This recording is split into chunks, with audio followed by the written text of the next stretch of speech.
Coucou tout le monde! Aujourd'hui, on va vous faire les futures sorties d'avril. Et oui, comme vous le savez, notre format mensuel qui continue. Donc voilà, là on arrive au mois d'avril. Donc tous les jeux qui Dans 2 vont jours. arriver voilà, pour avril. Vous allez voir qu'il n'y en a pas tant que je l'imaginais pour avril. C'est un mois presque, j'ai envie de dire, léger. Ouais. Par rapport à tout ce qu'on a fait, je pense que c'est un des mois les plus légers que j'aurai à vous présenter. Mais c'est pas mal pour moi de présenter des jeux qui seront plus légers parce que bah, au moins ça Ouais. m'évite de trop bosser parce que quand il y avait 60 ou 80 jeux à présenter, c'était une horreur, je vous le dis pas. Et donc ce soir, il y aura environ entre 30 et 40 jeux à peu près à vous présenter. Alors, donc, on commence avec le 7 avril. C'est Elixir d'or, pardon, de chez Unsolved. Élixir d'or. Alors, donc Elixidor, c'est un jeu vient de rentrer tout juste. Donc là, c'est celui-ci, un des jeux qu'on vient de se rendre compte qui est arrivé maintenant.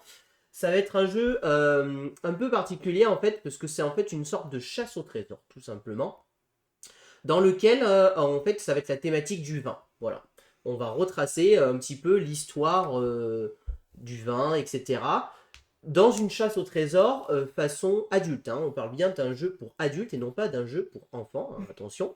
Et donc voilà, donc là on parle de la cave du comte de Saint-Germain, qui va donc être représentative des vignoles français. Voilà, encore du vin, tout à fait.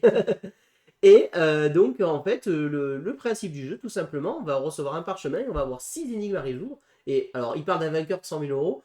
Je ne suis pas renseigné plus des détails, mais je ne pense pas que vous allez gagner 100 000 euros, je vous Sinon, préviens. achetez ce jeu. Ça reste qu'un jeu, hein, parce que sinon, achetez tous ce jeu et on est tous riches. Hein. Donc voilà, donc ça va être un jeu d'observation et de déduction. Donc voilà, pour les fans un peu des 100 000 balles de vin, c'est ça. Tout simplement, Pas terrible. voilà, qui va porter sur l'histoire et la culture de l'œnologie. Donc voilà, c'est pas un jeu où j'ai beaucoup de photos à vous présenter. De toute manière, c'est un jeu donc voilà de déduction. Il Évidemment, a à marqué partir dès 18 ans. 18 ans, parce que ben, ça va être un jeu sur le vin, Ah, hein, tout simplement. Là, on va parler d'alcool, etc. Donc là, on ne peut pas se permettre de le ouais. mettre en dessous de 18 ans pour ce jeu. Donc bah voilà, ça c'est un petit jeu. Je pense pas qu'on va en entendre beaucoup parler. L'éditeur, c'est Unsolved. Il n'y a pas de trace de l'auteur ni de l'illustrateur. Donc je pense que on est à la limite entre le jeu de société et autre chose, je pense, sur ce jeu-là. Mais voilà, en tout cas, nous, il est présent. Ils annoncent environ 3 heures de jeu quand même. Jeu solo, alors je pense que c'est jeu solo, mais on peut y jouer à plusieurs si on a envie. Vous savez, les jeux d'enquête un peu comme ça, on pourrait y jouer voilà, à plusieurs. Bah voilà, sachez que ça sortira donc début avril, le 7 avril. Voilà ce que je peux vous dire sur ce petit jeu Elixir d'or. Le deuxième, c'est Burn de chez Morning. Burn. Alors Burn. Donc pareil, sorti pour le 7 avril. Donc Burn va être un jeu édité par Morning. L'auteur c'est Pierre Voy et David Simiand. Et l'illustrateur c'est Gorobei. Donc Burn, ça va être un jeu d'ambiance, totalement, voilà. Et en fait, il va y avoir une compétition qui va être organisée. Et il va falloir fabriquer la sauce la plus piquante, si vous préférez. Comment ça va se passer en fait c'est un jeu, je trouve, qui va mélanger un petit peu le. J'allais dire Time's Up. Non, pas le Time's Up, quand on attrape le totem. C'est le Jungle Speed, je crois, ça s'appelle. Si Ouais, je me rappelle bien. Jungle Speed. Jungle Speed, vous savez, où on va attraper des totems rapidement. Et ben en fait, il va y avoir un jeu d'enchères. C'est-à-dire qu'en fait, on va sortir 2 cartes qui vont être sorties du plateau. Et ces 2 cartes, on va devoir miser de l'argent, miser des dollars. Alors, je ne sais pas si on a une photo des dollars là. Je ne les vois pas. On va devoir miser des dollars pour acheter ces cartes. Ces cartes, ce sont des cartes de collection qui vont nous faire, de manière très classique, marquer des points de victoire en fonction, par exemple, il y a les citrons. Les citrons, si on en a plus que les autres, on marque 0 points, mais si on en a moins que les autres, on marque 3 points par citron. Voilà, des choses comme ça. Et en fait, on va miser des enchères en partir du chiffre qui va être annoncé. C'est-à-dire qu'il y a quelqu'un qui va commencer à annoncer qui mise 12 dollars, qui mise 11 dollars, 10, 9, 8. 8. Et dès qu'il y en a un qui décide de miser, il va attraper le totem bleu, présent ici. Il attrape le totem bleu au moment du chiffre annoncé, et ça veut dire que lui, il va payer ces 2 cartes, par exemple 6 dollars si on s'est arrêté à 6. À ce moment-là, dès que le totem bleu est attrapé, si on joue à 3 joueurs, il y a le totem violet et le totem vert, si je me rappelle bien, qui sont en jeu. Et les joueurs vont vite devoir attraper le totem qu'ils veulent pour y faire l'action associée. Le totem violet, lui, va être un totem qui va nous permettre de gagner une carte comme ceci, qui vont être des cartes assez simples, qui vont nous permettre de gagner comment ça s'appelle, des dollars ou gagner des cartes, des choses comme ça.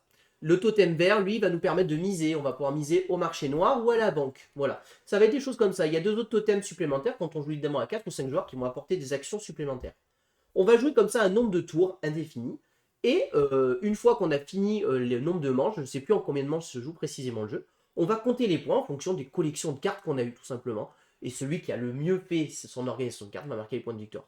Donc ça avait l'air sympa, un bon petit jeu d'ambiance pour les gens qui aiment le jeu d'ambiance. Je pense que ça va être quelque chose d'assez actif comme le jeu de speed, vraiment où vite on va attraper avec la mise en chair et tout ça. Bien évidemment, nous, vous savez que sur notre chaîne, c'est pas notre cam de jeu. Mais voilà, pour les gens qui aiment les jeux d'ambiance, je pense que ça peut être un jeu d'ambiance assez intéressant qui se joue donc de 3 à 5 joueurs. Donc voilà ce que je peux vous dire sur Burn. Le suivant, Lord of Val. Dragon Bond. Board. C'est celui-là. Alors, Lord of Ouais. Vala Dragon De Ball. chez Légion Distribution. Légion Distribution. L'auteur est donc Jack César et Alessio Cavator. Allez, Et l'illustrateur, il y en a plein, c'est Irene Areccia, Tom Barbey, Aldo Dominguez, Steve Prescott et Adam Wezierski. c'est bien, il s'aventure toujours. Moi, j'arrive jamais direct. Je fais plusieurs reprises quand je. Donc, Quand je présente. c'est un jeu pour 1 à 4 joueurs à partir de 14 ans. Il comporte un mode solo et donc une sortie pour le 7 avril. Lord of Vala va être donc un jeu de conquête de territoire, bien évidemment. Donc là, vous avez, alors je peux pas vous garantir si c'est une version Kickstarter ou pas, donc je ne sais pas si les figurines sont présentes dans le jeu. Hein. Ça dépend le prix, il est à combien? Je pense que c'est une version Kickstarter et je pense que dans le jeu de base, on a des jetons. Hein. D'ailleurs, je pense que là, sur ouais. la photo, quoique, on voit les dragons ici. Ah, Donc, il y a peut-être les dragons qui sont il fournis est à avec. combien? Bah, c'est un jeu pas excessivement cher, puisqu'il est à 45, 45, donc donc 50 prix euros. boutique. Pour de la figurine, c'est pas si cher que ça. Mm. Donc, ça va être un jeu de conquête de territoire, en fait, où tout simplement, on va devoir, en fonction du nombre de joueurs, en fait, c'est un jeu qui se joue de 2 à 4 joueurs, mais si on joue à 2 joueurs, il y aura 2 automates. Si on joue tout seul, il y aura 3 automates. Si on joue à 3, il y aura un automate. Quoi qu'il arrive, les 4 dragons seront utilisés donc sur le jeu et il va y avoir de l'interaction bien évidemment dans le jeu. Le principe évidemment, ça va être de contrôler des territoires et les territoires, ça va être de gagner un maximum de points de victoire en les contrôlant. Il va y avoir des bonus, c'est-à-dire qu'une fois qu'on contrôle notre territoire, on va pouvoir le défendre tout simplement. Et quand on va se défendre, on va pouvoir y construire des forteresses par exemple, ou on va pouvoir l'améliorer si vous préférez. Voilà. Ça va être un jeu un peu dans ce style-là, avec notre plateau personnel qu'on va pouvoir aussi agrémenter, évidemment. Je suis pas sûr qu'à 2, du coup, comme il y a 2 automates, ça fonctionne bien ou pas, je ne sais pas. Moi, j'ai toujours du mal avec les automates. Les automates, ouais. C'est toujours quelque chose qui m'a un peu rebuté, pour être honnête, les automates. Après, il y a des jeux avec l'automate qui sont pas trop gênants et qui se jouent très facilement, et des jeux où il faut vraiment faire jouer l'automate, et du coup, c'est un peu plus compliqué, on va dire, à jouer. Donc là, je ne suis pas rentré dans les détails, je ne sais pas si l'automate se contrôle facilement ou pas. Je sais qu'on va jouer à l'aide de cartes, en fait, et quand on va contrôler des territoires, on va pouvoir utiliser les jeux de contrôle de territoire. Je sais que par expérience, à 2, c'est pas les meilleurs. C'est pas terrible. Enfin, la configuration à 2 est jamais meilleure. Alors là, comme ils ont mis un système d'automate qui fait qu'il faut jouer à 4, ça me fait dire que très clairement, il est fait pour jouer à 4. Donc, je pense que ce jeu, faut y jouer à 4. Bon, chacun contrôle un dragon, chacun se bat dessus, et on va se battre pour contrôler les territoires. Vous voyez qu'il n'y a pas énormément de territoires à contrôler, donc je pense que ça va être vraiment un jeu où on va vraiment essayer de garder nos territoires et s'agrandir petit à petit. Ça va pas être un jeu comme la Risk où on va étendre notre territoire énormément. Et le but, ça va vraiment être essayer de garder son territoire pour marquer des points de victoire, parce que c'est comme ceci qu'on va marquer des points. Voilà. Donc voilà ce que je peux vous dire rapidement sur ce jeu. C'est pas un jeu qui sera présent sur notre chaîne, pour être tout à fait honnête. Mais voilà, ça a l'intérêt de savoir que ça va sortir pour les gens qui aiment donc ces jeux où on va se castagner, on va se taper, etc. Et c'est précisé que 4 extensions sortiront courant 2023. Donc pour les gens qui sont très fans de ces jeux, eh ben, vous pourrez y aller. C'est un jeu qui est issu bien évidemment d'un Kickstarter à la base. C'est souvent comme ça quand il y a plein d'extensions qui sortent. Mais en tout cas, voilà, vous allez mélanger de la programmation, de la symétrie, de la gestion de main et semi-coopératif. Pourquoi? Parce que des fois, quand on est un automate, on va se battre contre un dragon qui va tous nous attaquer. Voilà, moi ce que je peux vous dire donc sur Lords of Vala, Dragon Bond. Le prochain est Trio de Alors. chez Cocktail Games. Donc là, on va parler d'un des jeux que je pense est le plus attendu pour avril. Je pense ne pas me tromper en disant que ça va être un des jeux les plus attendus d'avril. On annonce un carton sur ce jeu, très clairement. Les éditeurs sont tous d'accord. Il y a une bonne hype qui se fait sur ce jeu. Cocktail Games, parce que donc c'est un jeu de Cocktail Games. L'auteur c'est Kaya Miyano et l'illustrateur c'est Laura Michou. Et donc ce jeu-là est annoncé comme voilà, un des jeux d'avril, peut-être un des jeux de l'année même, certains le disent, osent le dire. Nous, très clairement, c'est à partir de 3 joueurs. Donc déjà, vous savez que les jeux de 3 joueurs, on en voit très peu sur notre chaîne. Donc, Très peu, parce qu'on en a eu. on en a eu récemment, mais voilà, la plupart du temps, voilà, Avec c'est pas. Lucas. D'autant plus que ce style de jeu-là, c'est un jeu de cartes auquel on va avoir une main. Alors très clairement, présenter un jeu où nous on a une carte dans les mains, c'est pas terrible à présenter en live, on va pas se le cacher. Par contre, ce jeu a l'air très très bien. Et même pour nous, ça va être un jeu, je pense, qui pourrait potentiellement nous intéresser pour y jouer en famille, avec des amis, etc. On va être sur un party game, donc un pur jeu de cartes. C'est un jeu où les cartes vont être numérotées de 1 à 12. Et donc le but du jeu, tout simplement, ça va être de former des trios de chiffres. Trio de 1, trio de 2, trio de 3, etc. Le premier joueur qui arrive à former 3 trios remporte la partie, tout simplement. À un moment donné dans la partie, si un des joueurs arrive à faire un trio de 7, un peu comme le jackpot, évidemment, les triples 7, il remporte instantanément la partie, peu importe qu'il en ait fait 1, 2 ou 3. Voilà. Ça, c'est les règles de base. Maintenant, comment on va faire? En fait, pour avoir des trios, on va avoir donc des cartes en main, je ne sais plus, au nombre de 6 ou 7 en main en début de partie.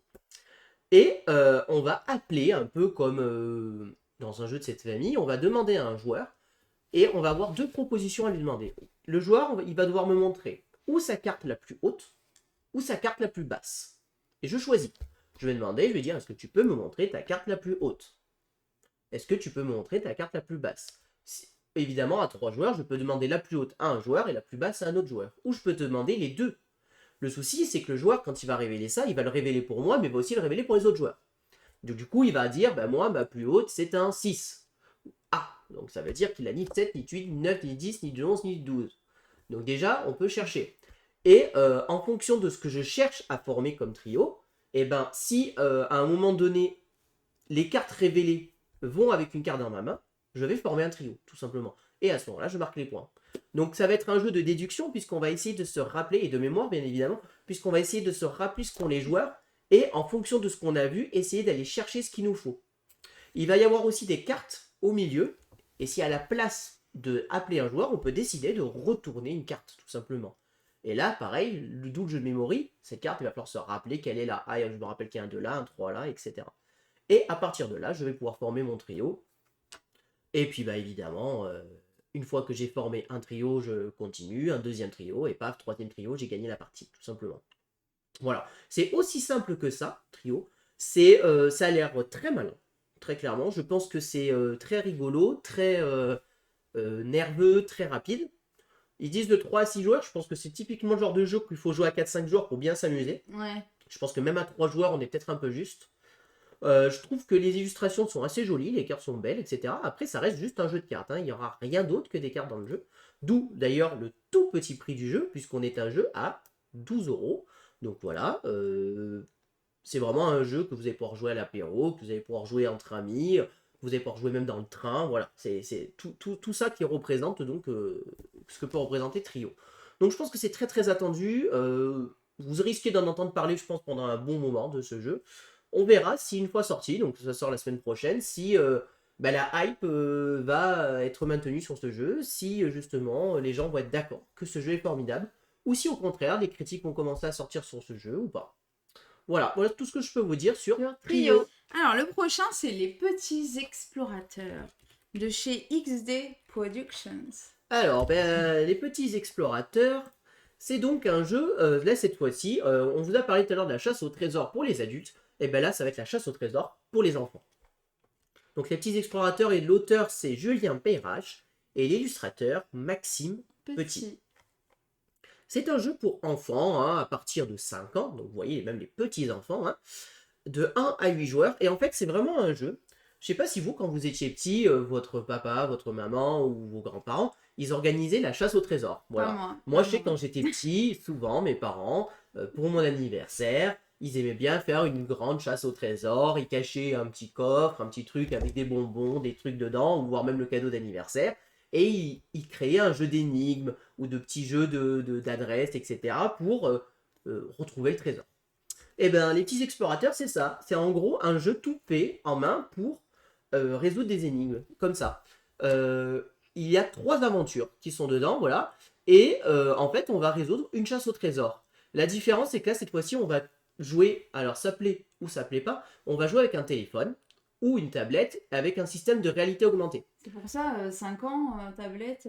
Bah après, il faut que les parents l'accompagnent, mais en fait, le principe, c'est qu'on va venir cacher plein de cartes dans des pièces différentes, et les enfants, avec leur téléphone, vont aller chercher les indices et les choses importantes dans le but de reconstituer une carte au trésor. Vous voyez ici, là, on va vraiment reconstituer en fait des morceaux de cartes au trésor qu'on va récupérer partout pour résoudre une énigme finale. Évidemment, des énigmes de niveau enfant, c'est à partir de 5 ans.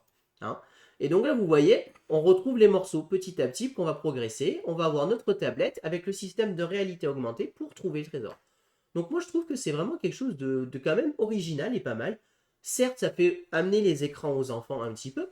Maintenant, quand c'est, je trouve, pour l'occasion d'un anniversaire, d'une fête, vous voyez que ça joue jusqu'à 8, l'enfant, il invite 4-5 copains, les parents, ils veulent les occuper, paf, vas-y, je cache, j'accompagne, et je pense que ça peut être vraiment quelque chose de très intéressant pour les enfants. J'aime bien. Moi, je valide cette idée. Voilà. Après, évidemment, on peut peut-être préférer des jeux où il n'y aurait pas de tablettes, voilà, de trucs comme ça. Maintenant, c'est vrai que on est dans un monde moderne, les tablettes, les téléphones sont partout, les enfants, tous nos enfants savent comment s'en servir malheureusement.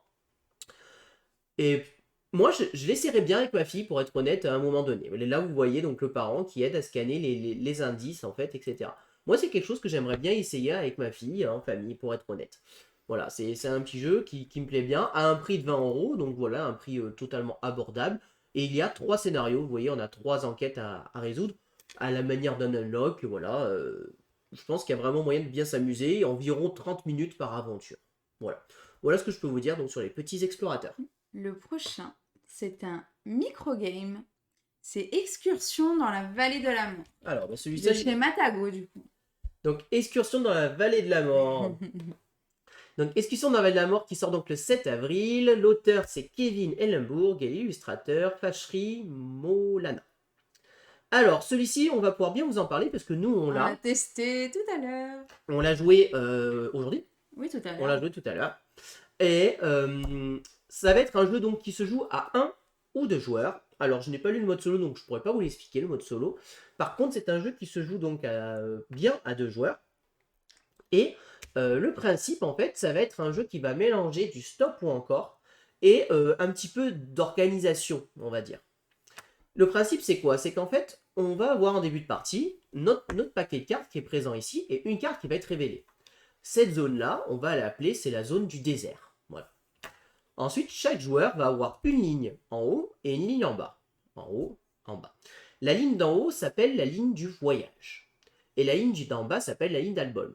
Thématiquement, qu'est-ce qu'on fait? On va se balader dans la vallée de la mort. On n'est pas très malin. Et on va y vivre un voyage. Et en fait, quand on passe dans l'album, c'est qu'en fait, en gros, on sauvegarde nos souvenirs et on va y les mettre dans un album. Voilà. Voilà comment ça se passe. Le principe, c'est qu'à notre tour de jeu, on a le choix.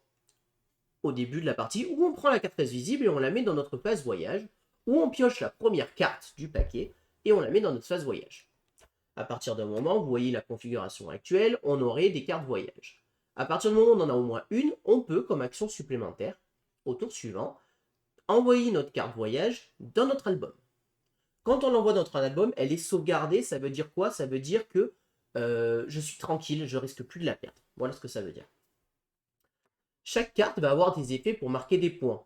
Par exemple, cette carte animale va me dire je marque 3 points de victoire si elle est associée à une carte animale adjacente. Quand on dit adjacent, ça va être adjacent par le haut ou par la droite. Sachant que quand on pioche une carte, on les met toujours à gauche, puis à droite, et ainsi de suite. Et pareil, quand on descend, on va les mettre ici. Donc il va y avoir un petit jeu de réflexion de comment je vais venir sauvegarder mes souvenirs et les mettre. Premièrement. À la fin de la partie s'arrête quand il ne reste plus qu'une seule carte face visible ici. La partie s'arrête, à ce moment-là, tout ce qui est dans ma zone voyage, on va compter les étoiles. Et chaque étoile me rapporte un point de victoire. Et je peux vous dire que c'est beaucoup. Oui. Et de plus, on va compter 7 à 11. 7 à 11 dans notre partie. Ouais. Et de plus, on va additionner tous les points de victoire de nos cartes. Le petit twist, parce que je vous ai dit que c'était un jeu stop ou encore. Vous voyez qu'en fait, ces zones-là, c'est ce qu'on appelle des dangers.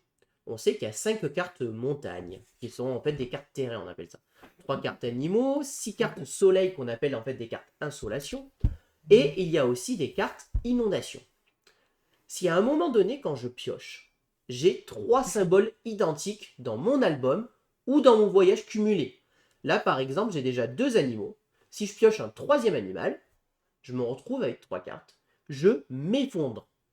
Qu'est-ce que ça veut dire, je m'effondre? Je m'effondre, ça veut dire, paf, c'est coupé, tout simplement. Voilà. Et à ce moment-là, je vais devoir défausser ma première carte voyage et carrément la défausser pour toujours. Voilà, je la défausse pour toujours. Elle ne reviendra plus jamais. Plus jamais, voilà, plus jamais elle revient. De plus, toutes mes autres cartes voyage sont remises dans ma pioche. Ça m'a dégoûté. Voilà. Et ça, c'est vraiment très très embêtant. Voilà. Donc ça nous embête, mais c'est surtout comme quand ça. on fait une belle collection dans le désert. Donc voilà. Et après... Donc voilà le principe de stock ou encore, c'est est-ce que je pioche pour savoir ce qui va arriver, sachant qu'on sait combien il y a de cartes de chaque. Je sais que dans le paquet, en tout, il y a 3 cartes animaux, 5 cartes terrain, 6 cartes insolation. Voilà. Du coup, ben, il va vraiment y avoir un petit jeu de comment je m'organise, etc. Et quand est-ce que je dis, bon, je la sauvegarde, parce que au moins, si je m'effondre, celle-ci, elle est trop importante pour que je la perde. Voilà. Et voilà comment ça va se passer, comment ça va fonctionner. Donc franchement, moi j'ai passé un bon petit moment. C'est pas le meilleur micro-game que j'ai joué, pour être honnête, mais je trouve ça très bien. Et de plus, on était d'accord avec Elou pour dire que les illustrations sont très jolies. Oui. Voilà. Ouais.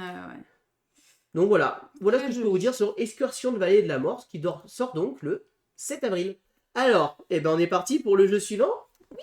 Donc là, on passe une nouvelle date, le 14 avril, avec Double Connect de chez Diplomatique. Est-ce que c'est bien ça? Parce que j'ai un doute. Oui. Non, Zygomatique. Donc Double Connect. Double Connect va être un jeu qui est donc édité par Dichotomic. Donc on n'a pas l'auteur illustrateur, donc ça va être un jeu dans la gamme des Double, d'accord? Les Double, je vous rappelle le jeu très simplement, vous savez, c'est un jeu où on va retourner et vite le plus vite possible pour retrouver un symbole identique. Voilà, ça c'est Double. Double Connect, qu'est-ce que c'est? Double Connect, ça va reprendre la mécanique de Double avec un système de puissance 4 en fait. Le principe du jeu, c'est que le joueur va devoir faire un puissance 4 de manière le plus rapidement possible. C'est un jeu de rapidité, très clairement. Je pense que c'est écrit rapidité, observation. En fait, à notre tour de jeu, on va retourner une carte et le but, ça va être essayer de les connecter, comme dans le principe du double, pour faire un puissance 4. Donc du coup, on va avoir la table qui va s'agrandir petit à petit. Évidemment, parmi les jeux quasiment impossibles à live. Et en plus de ça, qui prend une place de fou, parce qu'en plus les cartes sont très grosses. Et le principe, c'est que du coup, quand vous allez retourner votre carte, vous allez essayer de faire un puissance 4, mais vous allez peut-être essayer de coincer votre adversaire pour éviter qu'il fasse un puissance 4 lui aussi à son tour. Donc du coup, ça va être vraiment un jeu de rapidité. Vite, attendez, je connecte là pour marquer un point. Là, vite, je connecte là. Ah, là, je vais faire ça, ça, ça. Jusqu'à ce qu'il y en ait un qui arrive en fait à faire le puissance 4. C'est un jeu auquel Asmodée croit beaucoup. Ils avaient fait une énorme affiche à Cannes dessus. Ouais. On l'avait bien vu, bien mis en avant. José de chez Asmodée nous a dit qu'il croyait énormément en ce jeu. On verra s'il fonctionne, je ne sais pas. Moi, je suis mitigé sur ce jeu. Je sais pas. J'ai un peu peur que le côté puissance 4 rapide comme ça soit un peu trop le brouhaha, vous voyez? Que ça soit un peu trop le bazar et tout. Alors, je vous imagine même pas à 8 joueurs. Alors, je vois qu'on peut jouer à 8. C'est le bordel, là. Donc, voilà. Après, je pense que pour les enfants ou les adolescents, ça peut être un jeu qui va bien fonctionner. Ouais. Voilà. Je pense que c'est plus la cible est là, je pense, plus pour les adolescents ou vraiment les personnes très familiales, voilà. Moi, je pense pas que je suis la cible, pour être honnête, de ce genre de jeu. Ça, c'est à peu près sûr. Bah, on a Double Harry Potter et Double pour notre fille, je sais plus comment... Et puis, j'ai peur que les cartes s'abîment facilement aussi, tu vois, parce que on va retourner les cartes et j'ai peur que voilà, ça s'abîme, ça se plie, etc. quoi. Donc ouais, voilà, moi j'ai un peu peur de ça aussi. Mais voilà, donc voilà ce que je peux vous dire donc, sur Double Connect. Et c'est quand même très attendu, donc je pense que ça va marcher. En plus, donc c'est Asmodée qui va distribuer ce jeu, donc il va y avoir une grosse pub, une grosse promo faite sur ce jeu. Donc voilà ce que je peux vous dire sur Double Connect. Le prochain jeu, c'est Vorex. Vorex. De chez Salty Night. Alors, le prochain jeu, c'est Vorex. Alors, je ne sais pas si vous en avez entendu parler ou pas. C'est un jeu donc qui va être édité par Salty Night. L'auteur, c'est Timothée Decroix et l'illustrateur Lucille Linguet. Dans Vorex, on va incarner en fait une plante carnivore. Voilà, on va être des plantes et nous allons essayer en fait de nous développer, là vous voyez, sur le plateau de jeu. Le but du jeu, en fait, ça va être un jeu qui va mélanger un petit peu, j'allais dire d'Acropolis, pas tout à fait, parce qu'en fait, à la différence d'un Acropolis, cette fois-ci, en fait, on va tirer en début de partie 3 tuiles. Et ces 3 tuiles, ça va être des objectifs qu'on va essayer de faire. On sait qu'en début de partie, les tuiles extérieures vont nous faire marquer des points. On sait que, par exemple, il va falloir qu'on construise une fleur à tel endroit. On sait qu'on va falloir faire ça. Et on sait que c'est ces conditions-là qui vont nous faire marquer des points. Notre tour de jeu, on va avoir une action. Une action, ça va être quoi? Ça va être ou de poser une tuile, tout simplement pour agrandir le territoire. Alors, ça va être un territoire commun, d'accord? On va pas avoir chacun notre territoire, par rapport à Acropolis, par exemple. Et sinon, on va pouvoir poser des fleurs. Poser des fleurs sur des troncs d'arbres, des souches. Voilà, tout simplement. Là, on voit ici les souches. Sur les souches, en payant le coût indiqué, on va pouvoir y construire des fleurs. On va avoir des tuiles qui vont être des tuiles de production. Ces productions vont nous permettre de produire les fameuses ressources qu'on aura besoin pour construire les fleurs sur nos troncs. À notre tour de jeu, on fait 2 actions à chaque fois. On peut faire 2 identiques ou 2 différentes. Et on va jouer comme ça un nombre de manches indéfini. Et à la fin de la partie, tout simplement, on va regarder nos objectifs. Et celui qui a le plus, le mieux réussi en marquant ses points de victoire remportera la partie. En gros, pour faire simple, Vorek, c'est ça. Voilà ce que c'est. C'est un jeu assez. Moi, j'aime bien le matériel ici, là, parce qu'on est quand même sur des plateaux double Sayer et tout ça. Double couche. Ici, moi, ça m'a rappelé Acropolis, ce système de tuiles et tout ça. Il est un peu sombre, je suis d'accord. Beaucoup de vert, surtout. Moi, c'est plus ça que j'aurais eu comme remarque, c'est que c'est un jeu très vert. Très vert. C'est Meeple vert, en fait. C'est pour ça qu'il aime bien ce jeu. mais alors, après, là, la photo le met peut-être pas le plus à son avantage aussi. Et on a les petits bois de rangement qui sont quand même assez intéressants. Ouais. Donc ça, c'est un jeu que vous allez pouvoir voir sur notre chaîne très probablement, parce que normalement, l'éditeur devrait nous envoyer une boîte pour qu'on puisse vous le présenter. Alors, on ne sait pas encore quand on vous le présentera, mais on devrait pouvoir vous le présenter, ce jeu. Parce que moi, j'étais assez intrigué par la mécanique. Moi, j'aime bien tous les jeux de pose de tuiles, en fait. Voilà, dès qu'il y a de la pose de tuiles, c'est quelque chose qui me plaît bien. Et ça n'a pas l'air si complexe que ça. Et le système d'objectifs, je pense que c'est un jeu qui plaira beaucoup aussi à Gaëlou. Et voilà, j'ai envie de le tester et tout. Et du coup, l'éditeur, ils ont répondu favorablement à notre demande. On pourra certainement vous le présenter sur notre chaîne. Délai à voir. Ça sera en fonction de quand on le recevra, en fait. Ça peut être la semaine prochaine, comme dans 2 ou 3 semaines, en fonction, on verra ça. Donc voilà. Donc sachez qu'aussi c'est quand même un jeu d'un premier éditeur. Voilà, Celtic Knight c'est son premier jeu qui est donc débuté. Donc on verra ce que ça vaut. Moi en tout cas je suis assez intrigué. Et puis par rapport au contenu du jeu, on est sur un jeu à 27 €. Donc un jeu dans la gamme d'un Acropolis, donc pas très cher. À partir de 10 ans, mode solo proposé et des parties quand même relativement courtes, 30 minutes. Donc je trouve que c'est vraiment un jeu qui se rapproche un peu niveau difficulté, gamme, etc. d'un Acropolis. Donc j'ai envie de le comparer justement à voir par rapport à un Acropolis. À la différence d'un Acropolis, on va avoir des ressources un peu plus à gérer et tout ça, je pense. Voilà. Voilà ce que je peux vous dire donc sur Vorex. Ensuite, là, ça va être Puzzle Légende. Il y a Robinson, Merlin et Sherlock. Alors, je ne vais pas tous vous les présenter, hein, on va juste vous montrer. Donc, il y a, donc voilà, donc tu m'as dit Merlin, Robinson et Sherlock. Sherlock, donc qui sont des petits puzzles qui sortent donc à tout petit prix, hein, voilà. De chez Blue Orange. Donc voilà, la difficulté va être évolutive et ça va être donc un casse-tête parce que ça va pas être juste un puzzle pour un puzzle, d'accord? Donc l'auteur c'est Johan Levé, ça doit vous parler Johan Levé normalement. Normalement, si vous suivez un peu le jeu de société, ça vous parle. Vous savez que c'est donc un auteur qui a l'habitude de faire des jeux assez casse-tête, etc. Et l'illustrateur, donc Jérémy Cansado.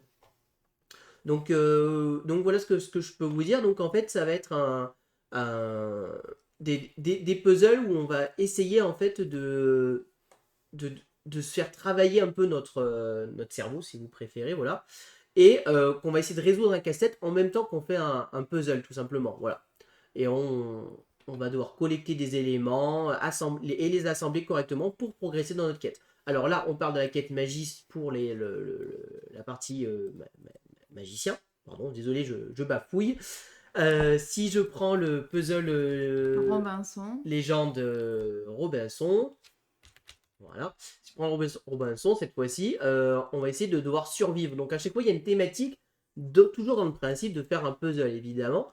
Mais voilà, avec l'adaptation, des petites choses à faire, etc. Je suis pas trop renseigné, pour être honnête, c'est pas trop notre cam de jeu du tout là. Mais voilà, savez que ça sort à petit prix. Il faudra que je regarde. J'ai pas eu trop de photos du matériel, hormis les boîtes à chaque fois. Je ne sais pas ce que ça vaut du tout, pour être honnête. Mais comme c'est Blue Orange et l'auteur c'est Yoann Levé, forcément, ça titille un petit peu quand même. Ça donne envie de savoir. Voilà, donc Yoann Levé, en effet, ça titille. Mais Sherlock, comme ça, il voit au moins la couve. Donc voilà, Sherlock. Donc voilà. Ensuite, prochain jeu en eau trouble de chez Ori Games. Alors, c'est les petites enquêtes. Là, ça va être assez rapide, puisqu'en effet, c'est un jeu d'enquête, hein, tout simplement. Donc, en eau trouble, donc, qui va être donc, les jeux dans la gamme des Flammes d'Albertine, où l'autre, c'était... comment il s'appelait l'autre? C'était dans le froid, c'était... Meurtre de sang-froid. Meurtre de sang-froid. Voilà. C'est bon. Meurtre de sang-froid. Et donc, c'est le 3e de la gamme, donc qui sort donc, en eau trouble. Ou, toujours même principe, si vous suivez notre chaîne, c'est un peu dans le même style que Dossier criminel qu'on vous a présenté récemment. C'est un jeu, on va ouvrir la boîte, on a plein d'infos, des fois des objets, des trucs, on va devoir aller sur internet, des fois aller sur une application, des fois téléphoner, etc. Dans le but de résoudre une enquête, voilà, tout simplement. Donc là, dans celui-ci, a priori, il y a eu un meurtre dans les eaux, donc... dans les eaux troubles. Voilà, donc après, voilà, donc là, ils disent... on parle de plusieurs millions d'euros, les raisons qui manquent, corruption, jalousie, panne, mécontentement. La journaliste Notenbung a bien essayé de découvrir la vérité, mais la voilà présente dans la liste des suspects. C'est donc à vous qui est confié le dossier d'enquête et à nous d'y résoudre. Voilà, donc en fait, un bon jeu d'enquête. Alors nous, on est assez fans de cette gamme, donc sûrement qu'on se le procurera pour le Bien faire sûr. pour notre plaisir personnel. Je pense pas qu'on vous le présentera sur notre chaîne, parce qu'on a déjà tellement de choses à vous présenter. En tout cas, sachez donc, que c'est bien Ori Games qui fait ça, et donc l'auteur c'est Terin Svev. Désolé. Et, voilà. Et illustrateur. Cosandov et Shugol. Et donc illustrateur Chris Latner, Federico Meloni et Yann Valléan. Voilà. Donc voilà. Si vous aimez les jeux d'enquête, moi je vous les recommande parce que nous on est très fans de ces jeux et on aime beaucoup. Voilà. Donc si vous n'êtes pas un jeu d'enquête, évidemment, passez votre chemin, ce n'est pas fait pour vous. Le jeu suivant. Le jeu suivant. Nimalia qu'on vous a déjà fait. Je passe mon chemin. Oui, bah oui, on le sait, Meeple vert, c'est pas pour toi. Nimalia. Bon, Nimalia, est-ce que j'ai vraiment besoin de vous le présenter? Normalement, si vous suivez notre chaîne YouTube ou notre chaîne Twitch, vous avez vu notre live ou notre replay sur YouTube. Et en fait, vous savez que ça va être un jeu de... dans Nimalia, qu'est-ce qu'on fait quand même pour ceux qui ne connaissent pas ou qui n'auraient pas vu notre vidéo ou qui sont arrivés sur notre chaîne et qui ne savent pas ce qu'est Nimalia? Nimalia va être un jeu en fait où on va essayer d'organiser tout simplement nos cartes pour construire une réserve naturelle. Voilà. On va avoir des objectifs qui sont tirés en début de partie, où là par exemple on va nous dire d'essayer de faire un maximum de zones vertes. Et par zones vertes différentes, on va marquer 3 points de victoire. Ici, on va essayer de nous dire que les ours, quand ils sont en groupe, ils valent 3 points de victoire chacun, mais quand ils sont tout seuls, ils nous font -1. Ici, on va nous dire d'essayer d'avoir le moins de girafes possible. Ici, on va nous dire d'avoir des gorilles qui soient à côté de l'eau. Voilà. Soit à côté de l'eau, pardon. Et à notre tour de jeu, en fait, on va prendre une carte et la poser et la superposer sur une autre carte possible. Sauf au premier tour, évidemment, où on la pose. Et on va devoir essayer de remplir ces conditions. Le petit twist, c'est qu'en manche 1, il n'y a que l'objectif bleu et l'objectif vert qui score. En manche 2, l'objectif vert et l'objectif jaune. Et ainsi de suite. Manche 3, voilà. Manche 4, il y a 3 objectifs. Et manche 5, 3 objectifs. Et donc, à nous d'organiser au mieux, sachant qu'on ne doit pas dépasser un carré qui doit faire pas plus de 6 de côté et 6 de haut. Donc, attention.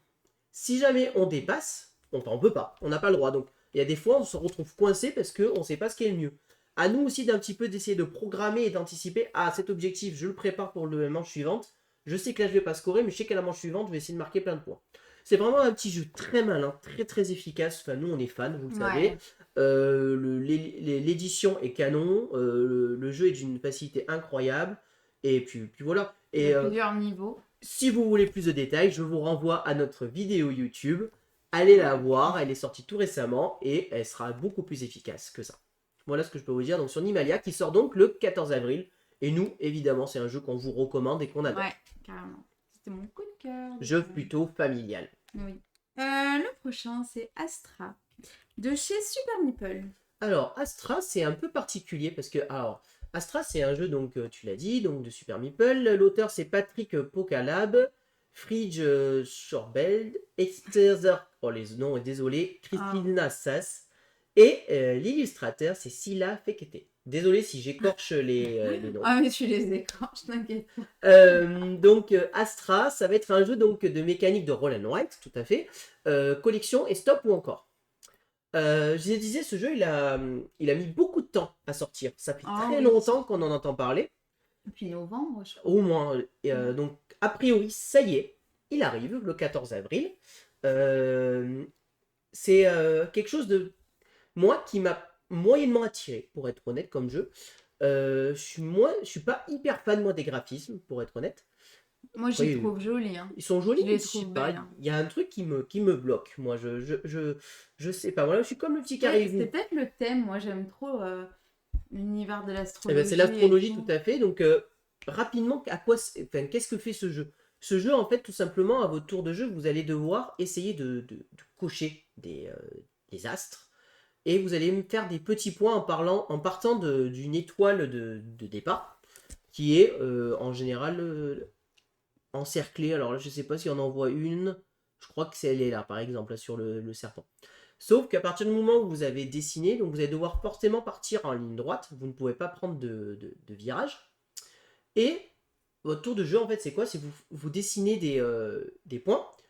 Mais celui qui va obtenir la carte, ça sera le dernier joueur qui aura fait le point.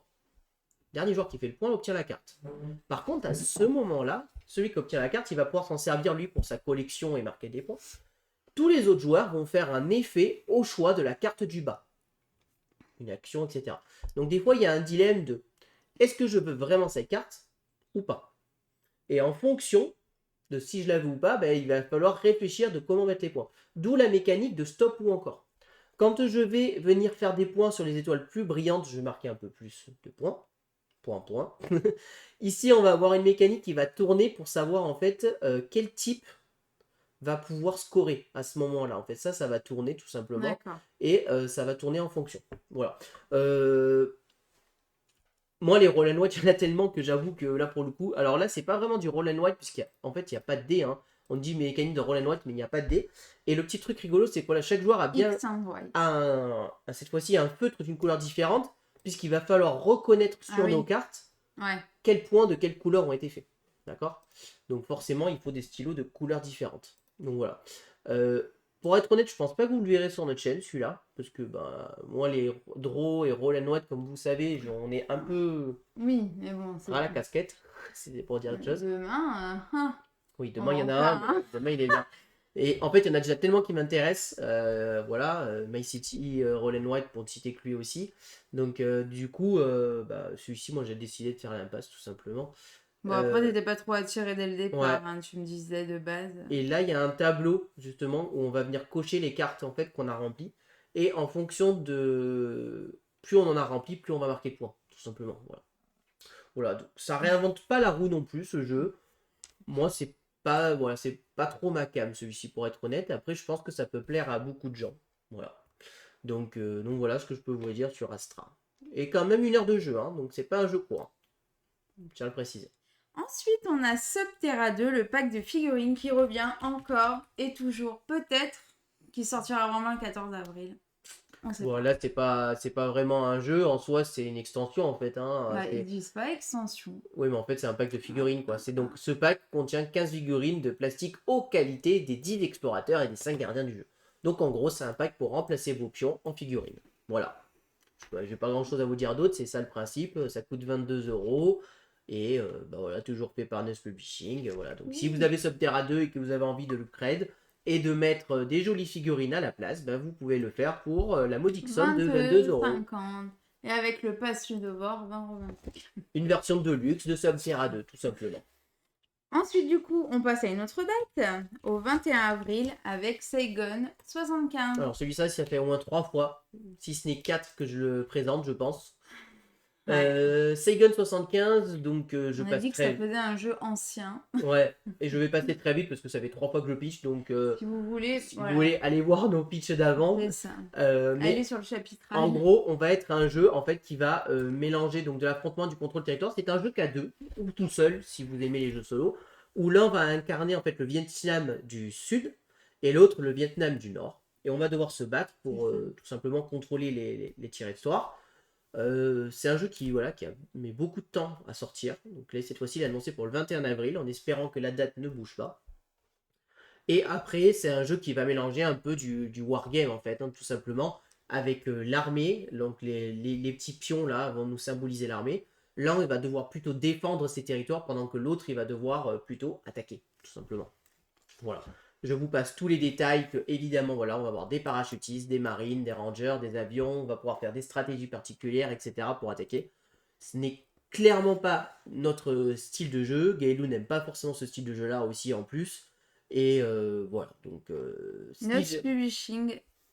Si ça vous intéresse, que vous aimez ce style de jeu, voilà, sachez que ça arrive donc pour le 21 avril. Pour quand même un certain prix aussi, 56 € le jeu, donc et là, donc plus de 60 € je pense en prix boutique.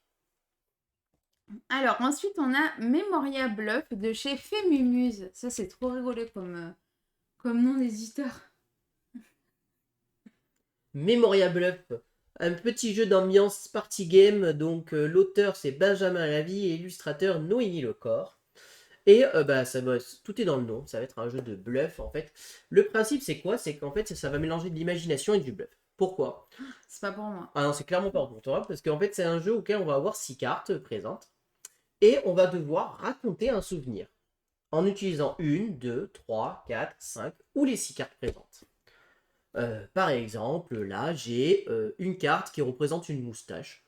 Et je pourrais dire, ah, je me rappelle l'époque, quand tu étais enfant, tu avais une moustache, ou j'en sais rien. Enfin, un souvenir, une anecdote sur ça. Ou alors sur un timbre, ou sur, par exemple, un timbre, on pourrait dire, nous, on se rappelle qu'à notre voyage de noces, on avait pris des lettres et qu'on avait envoyé des cartes postales qu'on avait timbrées à toute la famille. Voilà, ça c'est un souvenir. Qu'on les avait envoyées depuis la France parce que sinon ils ne seraient pas encore arrivés. Tout à fait. Et là où est le truc du jeu en fait, c'est que on peut raconter un souvenir réel, tout simplement, ou on peut raconter un souvenir faux, un souvenir qui n'a jamais existé.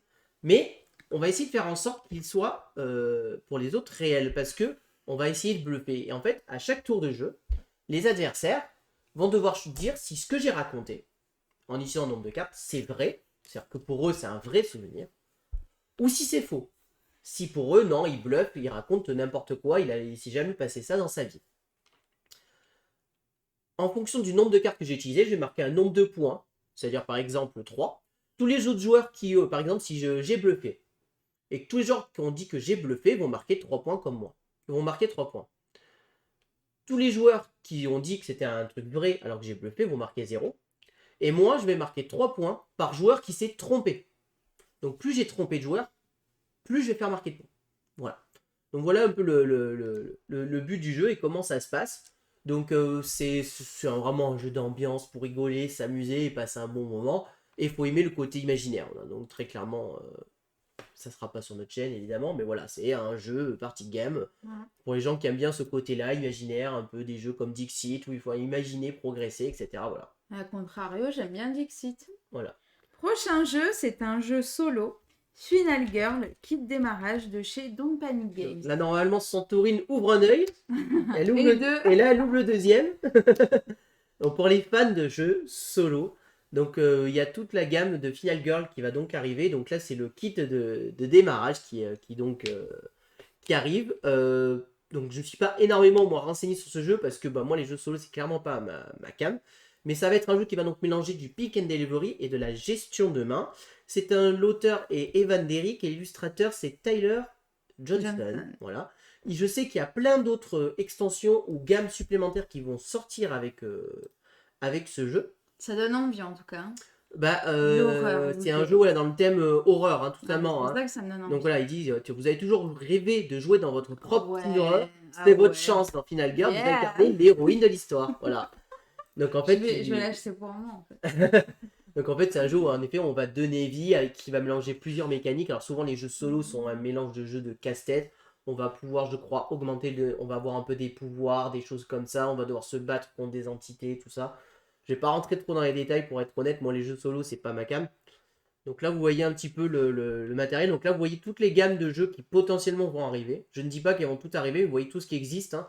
Donc c'est vraiment une gamme de jeux à histoire, en fait, hein, que vous allez pouvoir vivre ensemble. Et alors là, c'est une Avec les version, Kickstarter. je pense que c'est une version Kickstarter, je ne pense pas qu'il y ait les tapis fournis avec. Et donc là, voilà, vous avez votre plateau avec, je crois, un système de roues et de pouvoirs. Là, c'est le temps qui va jouer contre vous. Évidemment, vous allez avoir un nombre de temps pour vous en sortir. Donc là, l'histoire des horreurs, etc. Bon, je ne vais pas vous rentrer dans les détails, je vous dirai des bêtises. Sachez quand même que c'est un jeu très abouti avec pas mal de mécaniques imbriquées les unes dans les autres. Et voilà, un système de dés, etc. Donc voilà, c'est quand même un jeu solo bien construit. Voilà. Earthbound Rangers de chez Intrafin. Alors, Earthbound Ranger, je ne sais pas ce que vous en pensez, mais je trouve la couve pas belle du tout. Ça, c'est déjà le premier avis. Désolé pour l'éditeur, mais là, je trouve la couve, franchement, je ne sais pas ce qu'ils ont fait. Ça fait vraiment. Je sais pas, ça me plaît pas. Il y a du vert partout, ça fait bizarre, ça fait mal dessiné, je sais pas, il y a un truc qui me plaît pas. Mais il n'y avait pas cette couve avant, c'est ça? Il me semble, il n'y avait pas cette couve. Je sais pas, moi C'est tellement magnifique. Donc là, on va être sur un très gros jeu qui va mélanger donc de l'exploration, du deck building, du roleplay, de la coopération, de la gestion de main et de la narration. On va être en fait dans un jeu coopératif, narratif, hein, en fait, où on va se battre et explorer la nature, en fait, tout simplement, dans un futur lointain. Voilà. On va être des rangers, tout simplement, et on va donc essayer de protéger la vallée qui va se faire attaquer. Alors, vous voyez, ce côté-là est déjà beaucoup plus joli, hein. Je ne sais pas ce que vous en pensez, vous. Et donc voilà, ça va être un système de cartes, principalement, qu'on va venir poser, et en fait, on va principalement, ça va être du deck building. On va acheter des cartes pour venir construire notre deck pour résister. Avec de la narration et une sorte de pseudo-campagne qui va venir se poser. Donc voilà. Voilà ce que je peux vous dire sur ce jeu. Donc c'est quand même un jeu très cher. On est à 90 € la boîte. Des parties d'environ 2 heures. Donc évidemment, c'est des parties à scénario. On va pouvoir faire plusieurs scénarios à voir. Donc voilà. Je vais vous montrer l'autre boîte. Vous allez voir sur ici. Ouais. Je ne sais pas si c'est ou pas, mais Et ça, c'est là, le dos, en fait. là, c'est quand même, ouais, c'est pas tout à fait la même chose, quoi.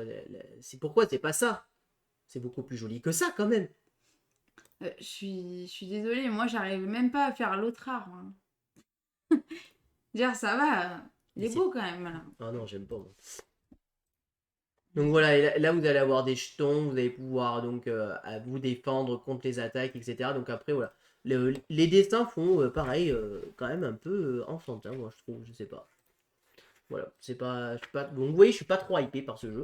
De toute manière, nous les jeux narratifs, c'est un peu compliqué pour nous sur la chaîne. Et voilà, franchement, c'est pas trop ma came de jeu, mais voilà. Mais voilà, c'est vraiment un jeu, si vous aimez les jeux à campagne, un peu comme un Sleeping God, des choses comme ça peut être quelque chose potentiellement qui va vous plaire. Sauf que là, ça va être vraiment un jeu où voilà, on va vraiment faire du deck building, il y a même un peu de roleplay et tout ça, voilà. Alors, eh ben écoute, on passe au jeu suivant, je sais pas ce que c'est. Eriantis, de chez Yellow. Alors Yellow va sortir beaucoup de jeux là, c'est dans les prochains temps qui vont arriver. Eriantis va être un jeu qui va être donc dès 8 ans pour des parties d'environ 30 minutes. L'auteur c'est Léo Colovini et l'illustrateur Alessandro Costa Alessandro Costa Capacchione. Je sais que les gens ils restent juste pour mon accent magique. Le principe du jeu, on va être des magiciens en fait. Alors, le jeu m'a vraiment fait penser, quand j'ai lu le pitch, à Harry Potter. Harry Potter. On est des magiciens, on doit se battre pour notre propre maison, notre salle commune, et on doit construire des tours de sorciers. Alors, le pitch m'a fait un peu penser à Harry Potter. Le but du jeu, ça va être d'essayer de construire des tours de sorciers sur les tuiles. Le premier joueur qui a construit toutes ces tours a gagné la partie. Les tours ambulantes. Mais alors c'est vrai que mécaniquement, quand on voit ça, ça fait penser aux tours ambulantes. Par contre, ça n'a rien à voir avec le système de tours ambulantes. D'accord. On ne va pas du tout se déplacer le principe. Le principe, on va jouer une carte. Vous voyez les cartes ici, elles sont composées de chiffres. Ce chiffre-là, ça va être le déplacement de mère nature en fait. Et à droite, non pardon, excusez-moi, à droite, ça va être le chiffre de déplacement de mère nature. Et à gauche, ça va être un peu l'initiative et ce que je vais pouvoir faire dans le jeu. Je vais me déplacer et sur la tuile sur laquelle je vais m'arrêter, je vais devoir choisir si je construis ou pas une tour. Et pour pouvoir construire une tour, en fait, il faut être majoritaire. Pour être majoritaire, il faut avoir mis des jetons, des petits pions, là, comme ceci que vous avez.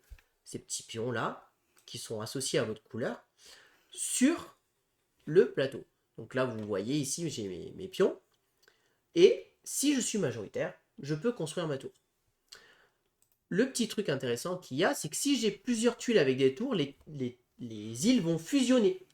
On va les rapprocher ensemble et ça va devenir plus qu'une seule île ensemble qu'il va falloir essayer d'avoir la majorité.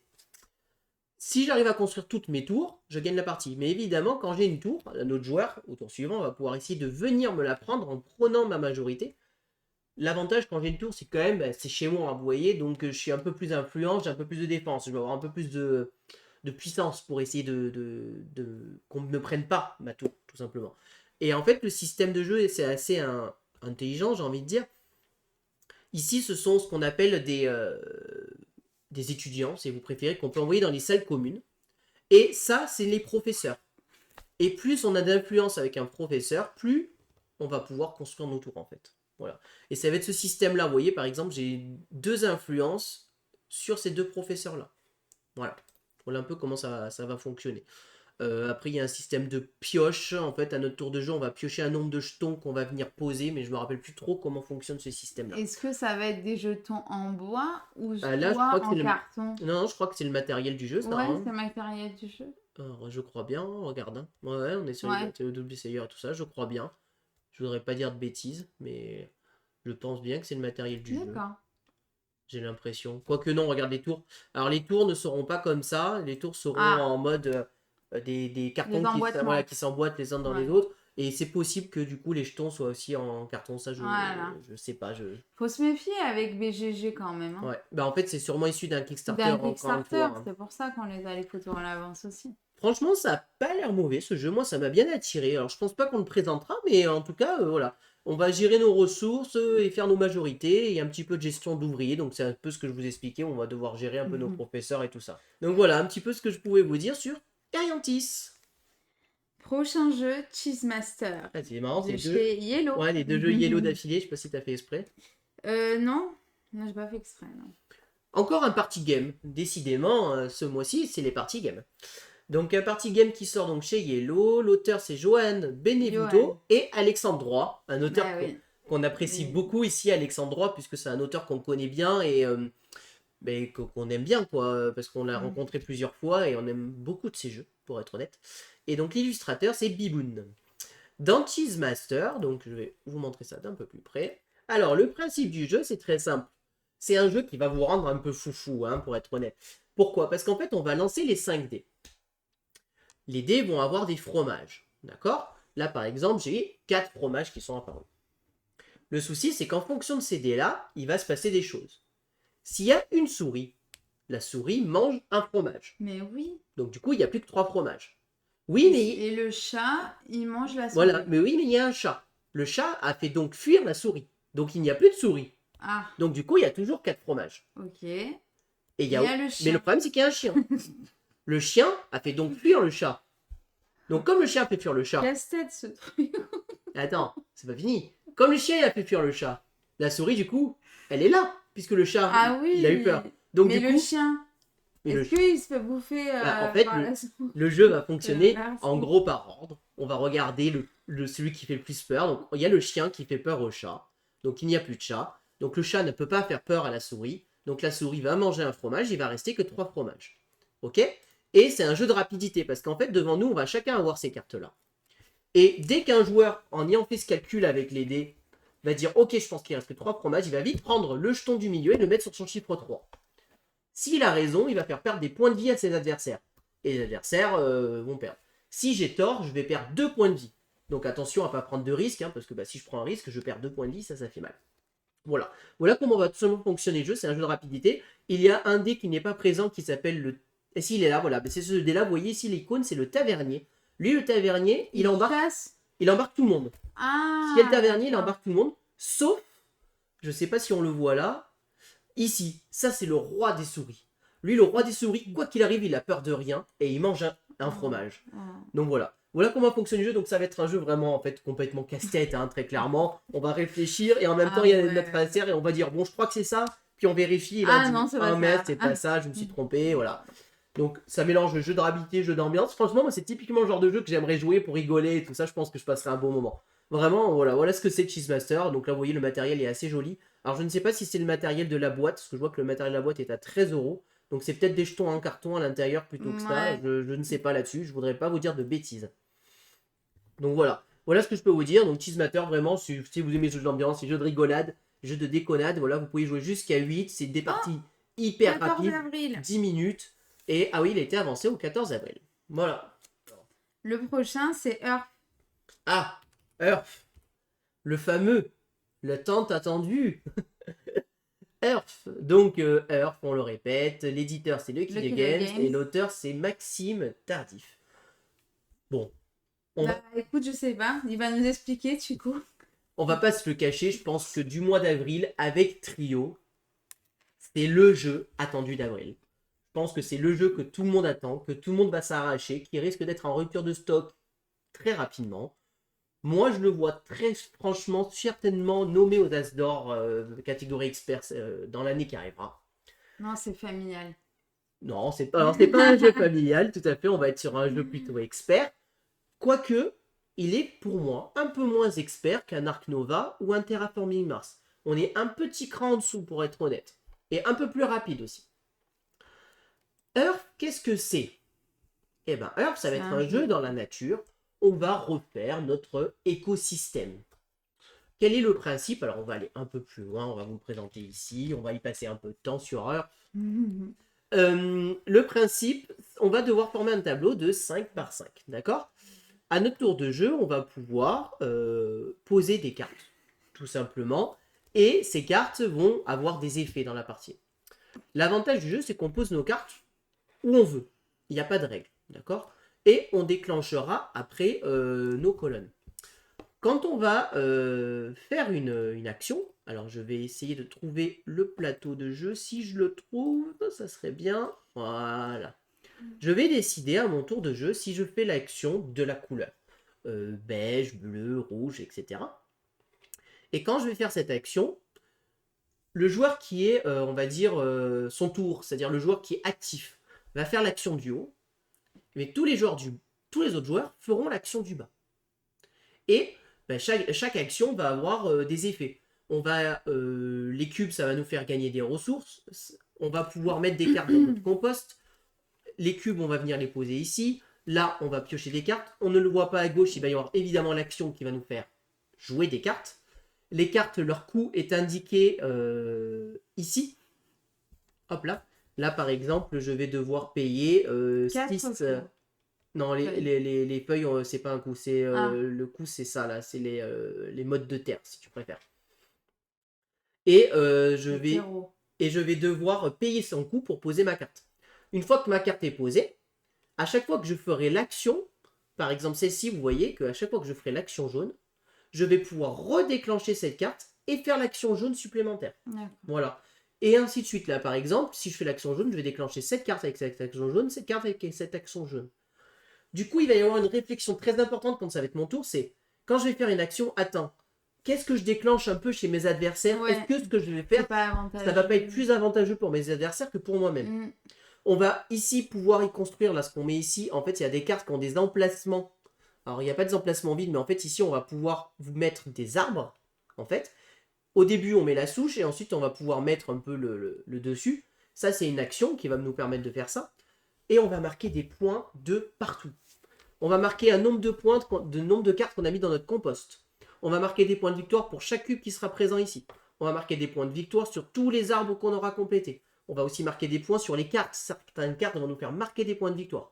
Voilà. On va manger des points de victoire partout. Mais vraiment, on va manger. Et d'ailleurs, si je peux déjà mettre en avant pour moi le seul défaut qu'a ce jeu, c'est le calcul de points de victoire à la fin. Qui est juste horrible. Limite, là vraiment pour le coup, il faudrait, je ne sais pas si Lucky Duck ou si l'éditeur de base, que je crois que c'est une localisation, pourrait développer une application pour faire ce calcul de points, je vous jure, ça serait tellement Comme mieux. il a veut lire, ouais. Ah, parce que je vous jure, le calcul de points, c'est une horreur. À part ça, le jeu est fantastique. Moi, j'ai déjà joué 2 parties sur BGA. Et franchement, je me suis régalé à chaque fois. On passe des super moments. Ça fait partie de ces jeux où il y a un paquet de cartes énorme comme ça. Donc, on va renouveler le paquet. Ça fait partie de ces jeux où qu'on perd ou qu'on gagne à la fin de la partie, on est content de ce qu'on a fait. Parce que la partie va s'arrêter en fait quand l'un des joueurs a fini son tableau. Mais ça ne veut pas dire que c'est lui qui va gagner. Hein. Attention, ça ne veut rien dire. C'est pas parce qu'on a fini en premier qu'on gagne. Voilà. Et donc, à nous de réfléchir comment on organise, comment on place, parce qu'il y a des cartes qui vont fonctionner, de quel terrain je possède, je vais marquer des points de victoire comme ceci, comme ça, etc. Et vraiment, c'est vraiment un super jeu. Et donc, vous l'avez vu, on a la chance de l'avoir derrière nous. Donc, vous savez qu'on fera un live sur ce jeu. Donc, pour ceux qui n'étaient pas là en début de live, sachez qu'on va vous live ce jeu. Le live est déjà prévu et programmé. Ça sera le mardi 11 avril. Voilà. Donc, si vous voulez voir en avant-première comment fonctionne le jeu et tout ça, vous pouvez venir le 11 avril voir notre live. Prochain jeu, The Warp, de chez Jumping Turtle Games. The Warp. Donc The Warp, on va passer très très vite parce que c'est un énorme jeu, encore une fois. L'éditeur, c'est Jumping Turtle Games. L'auteur, c'est Thomas Nowert et l'illustrateur Albert Urmanov. Donc on va être sur un jeu de contrôle de territoire, de bluff, d'affrontement, 4X, gestion de ressources, gestion de main, asymétrie, engine building, exploration. Est-ce que vous voulez autre chose? Non merci, ce sera tout. Je vais vous montrer juste une photo. Je n'ai pas bossé du tout le jeu parce qu'on est vraiment sur du Ouais, il n'avait pas envie. Il a dit c'est bon. En fait, je vais vous dire, quand vous voyez ça... Ouais, franchement, voilà. Ça me donne mal à la tête rien que de voir le plateau. Là. Voilà, quand vous voyez ça, je peux vous dire que j'avais pas envie même de vous pitcher le jeu. Voilà, pour être honnête. Voilà ce que c'est The Warp. Hein. Donc là, le jeu se joue jusqu'à... Normalement, le jeu de base se joue jusqu'à 4. Il y a une extension qui fait de jouer jusqu'à 6. D'accord? Et on va être vraiment sur un gros jeu. Alors, je pense que c'est un jeu qui peut plaire au monde. Attention, ce n'est pas parce que j'en parle pas beaucoup que le jeu n'est pas bon. Pas du tout. Je ne sais pas. Moi, c'est pas du tout mon style. Hein. Mais voilà, The Warp va être un jeu qui va vraiment mélanger tout ça. Donc, en fait, on va se battre pour des territoires. On va pouvoir jouer notre plateau personnel pour, je pense, gérer nos ressources, etc. Dans le but, j'imagine, d'attaquer. On va construire des territoires. On va y avoir justement un système de 4X puisqu'on va donc explorer, exterminer, je ne sais plus les autres mots, mais voilà, il y a 4X dedans. Et voilà, on a auparavant un matos de fou, donc c'est un jeu à 90 €, hein, les amis, donc forcément, voilà. Et voilà ce que c'est The Warp. Je ne vais pas rentrer dans les mécaniques, je ne l'ai pas travaillé, je ne vais pas vous mentir. Je pense que c'est vraiment un jeu où on va réfléchir. Attends, je construis ce territoire, je vais construire pour me renforcer, je vais me développer, je vais construire mon armée pour aller explorer là, je vais aller là, etc. Je vais faire ci, je vais faire ça, voilà. Voilà tout ce que c'est The Warp. Voilà. Donc si c'est votre style de jeu, si ça vous plaît, les jeux de territoire, si vous aimez jouer, évidemment, pour moi, c'est le genre de jeu, vous y jouerez pas à deux. À mon avis, c'est le genre de jeu, il faut y jouer à 3 ou 4, il faut se faire une bonne baston, comme un 4X, c'est un contrôle de territoire, de toute manière, c'est fait pour jouer à 4. Et voilà, évidemment, c'est un jeu issu d'un Kickstarter, mais voilà. Voilà ce que c'est, donc, The Warp.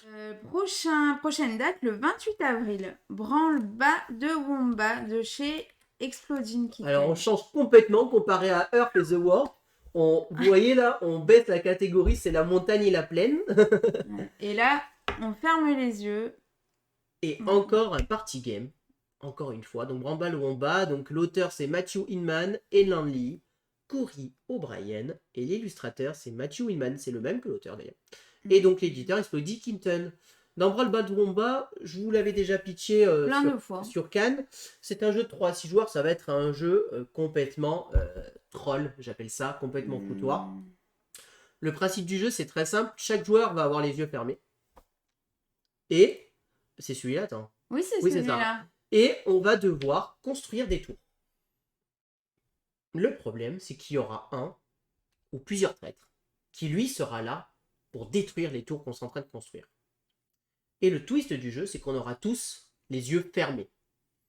Donc, vous voyez, on a tous les yeux fermés, on est en train d'essayer de construire notre tour, et là, on est en train de construire, on cherche un truc, et là, paf, notre tour, elle est démolie, on comprend pas pourquoi. C'est un jeu où, évidemment, on va parler, Les traîtres, ils vont dire « Ah, c'est qui a enlevé ma tour ?» Alors qu'en fait, c'est lui qui a enlevé, qui l'enlève lui-même, qui prend des pièces, on va cacher Ça des serait pièces et tout. rigolo de se filmer, en fait. Et du coup, c'est un jeu, je pense, Ouais, grave. et c'est ce qu'on disait, c'est presque dommage, c'est un jeu où je pense qu'on rigole encore plus à regarder les gens jouer qu'à y jouer, C'est littéralement. pour ça que je te dis pourquoi pas filmer. Ouais, moi c'est un jeu, j'ai envie de voir les gens jouer, dire ah, regardez-moi ce massacre, c'est n'importe quoi.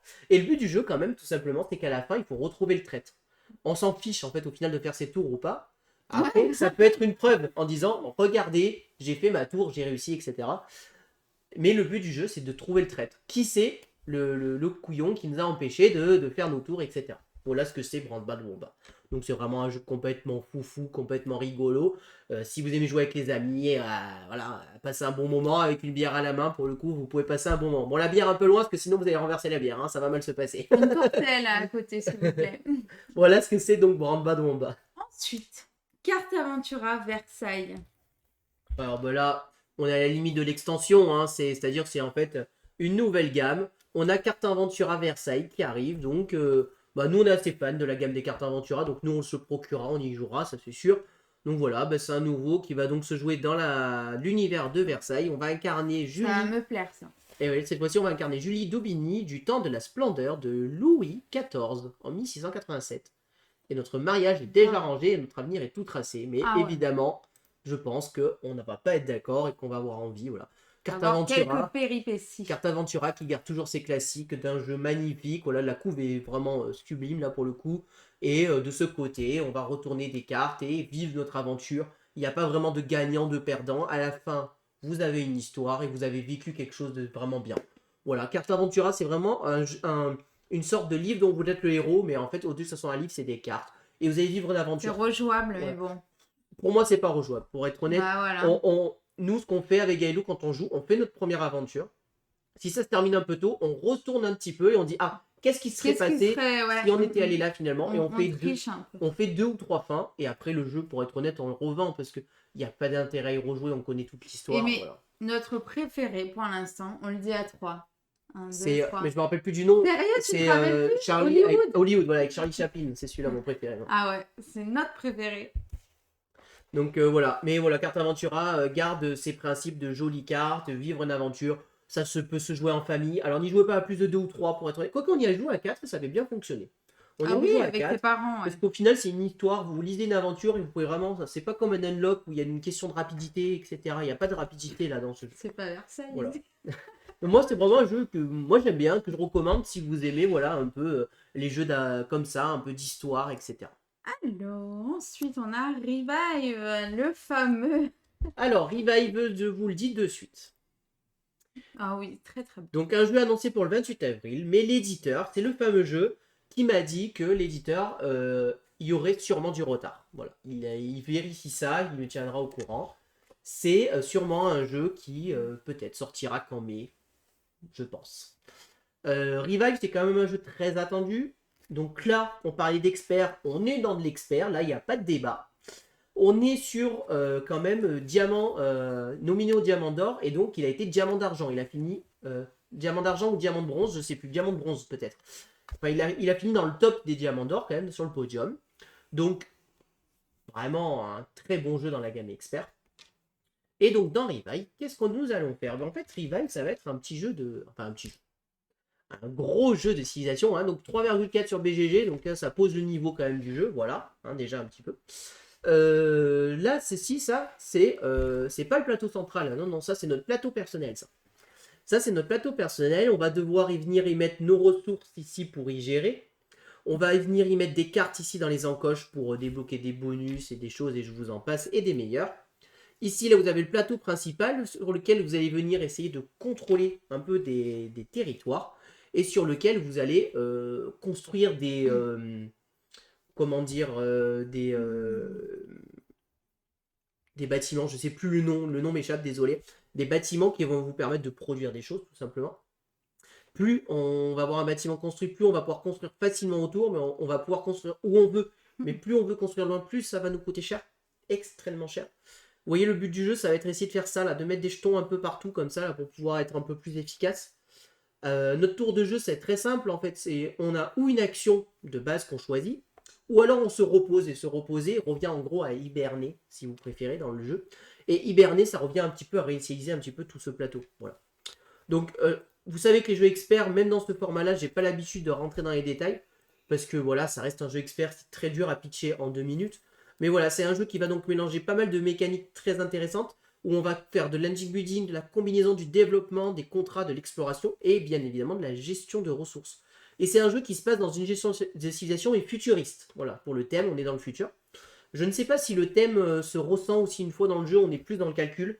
J'ai peur que ça soit des jeux justement où ça se calcule pour le coup. Je peux me tromper, mais je pense. Voilà, voilà ce que je peux vous dire donc sur Revive. Donc Adventure Games à travers l'album, c'est dans la gamme donc des Adventure Games de Yellow. Donc c'est un nouveau Adventure Games qui sort dans la catégorie. Voilà, on va faire une aventure, un peu un escape game, mais sauf qu'on n'est pas dans du exit, ça va pas être destructible. Et on va vivre une aventure, voilà, donc dans celui-ci, à travers la brume. Donc voilà, c'est le 4e de ces jeux. Donc l'auteur, c'est Phil Walker Harding et Matthew Dunstan. Et l'illustrateur, c'est Stephen Crow et Johanna Robert et Folko Stress. Voilà. Donc voilà, je ne vais pas rentrer plus dans les détails. On est sur un style de jeu à l'escape game. Où on va devoir résoudre des énigmes, etc. et vivre une aventure. Voilà. Pour ceux qui aiment cette gamme, et à nouveau qui sort. Ça me fait penser un peu à Yellow. Ah, Yellow, moi. Exit, pardon. C'est Mantis de Exploding Kittens. Alors Mantis qui s'est greffé à la dernière minute. Parce que jusqu'à présent, moi je l'avais annoncé pour septembre. Et là, vous voyez, paf, 28 avril. Ouais. J'ai dit, ok, rien à voir. Donc Mantis, alors bon, là on est sur un jeu party game total. L'éditeur Exploding Kitten, donc vous voyez le niveau du jeu. L'auteur c'est Ken Groul et Jeremy Posner. Et l'illustrateur c'est Matthew Inman. Et donc dans Mantis, donc ça va être un jeu en fait de stop ou encore et de collection en fait. Franchement, c'est quand on nous l'a pitché, moi j'ai vu ce jeu comme vraiment un jeu. Ça m'a fait penser à un mélange entre Hit et de la chance. Et de la chance. Pourquoi? Parce qu'en fait, le principe du jeu, c'est que je vais annoncer une couleur qui va sortir. Et si j'ai raison ou pas, en fonction, je vais plus ou moins marquer des points. Puisque le but, ça va être de faire des collections de cartes.